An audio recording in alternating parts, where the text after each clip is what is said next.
Hello, नमस्कार. स्वागत आहे तुमचं माझ्या चॅनलवरती. तर आज आपण बनवणार आहे शेंगदाण्याचे लाडू. तर खूप पौष्टिक लाडू आहेत हे. तर आपण त्यासाठी आता रेसिपी पाहूया. तर इथे मी घेतले आहे अर्धा किलो शेंगदाणे. अर्धा किलो शेंगदाण्यालाच अर्धा किलो गूळ घेतलेला आहे. जेवढं आपले शेंगदाणे आहे तेवढेच गूळ घ्यायचं आहे आपल्याला, म्हणजे आपले प्रमाण मस्त जास्त गोड आणि जास्त फिके पण होणार नाही. तर आपल्याला इथं शेंगदाणे चांगल्या प्रकारे भाजून घ्यायचे आहे. तर इथं कढईमध्ये शेंगदाणे टाकले आणि भाजून घेत आहे मी. आपल्याला हे शेंगदाणे जास्त काळे होईपर्यंत भाजून घ्यायचे नाही आहे. मीडियम गॅसवर आपल्याला चांगले खरपूस होईपर्यंत शेंगदाणे चांगले भाजून घ्यायचे आहे. तर इथं शेंगदाणे मी सर्व आता भाजून घेतलेले आहे, एका भांड्यात काढून घेतले. आपल्याला हे शेंगदाणे थंड झाल्यानंतर मिक्सरला वाटून घ्यायचे आहे.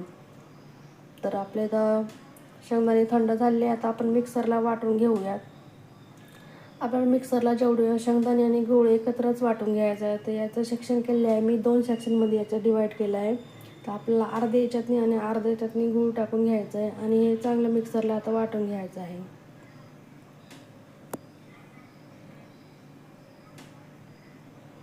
आता मिक्सरला हे मी सर्व फिरून घेते. आपल्याला याची चांगली बारीक असं वाटून घ्यायचं आहे. तर इथे मिक्सरला वाटून घेतल्यानंतर आपल्याला आता याचे लाडू बनवून घ्यायचे आहे.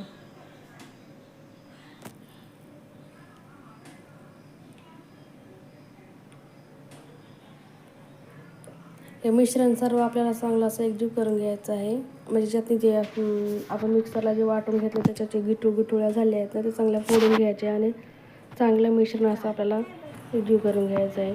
त्याच्यानंतर आपल्याला जे लाडू बांधायचा आहे. लाडू बांधताना कधी बी असं हातातने असं मुठीतून घ्यायचं, जेवढे बसून तेवढे घ्यायचे आपल्या मुठीमध्ये आणि असं दाबायचं, असं प्रेस करायचं.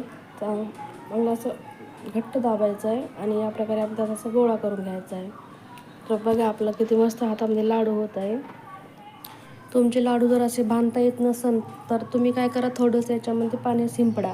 जास्त नका, थोडंसं पाणी शिंपडा आणि पुन्हा असं मिश्रण करून घ्या आणि पुन्हा याचे असे गोळे बांधा.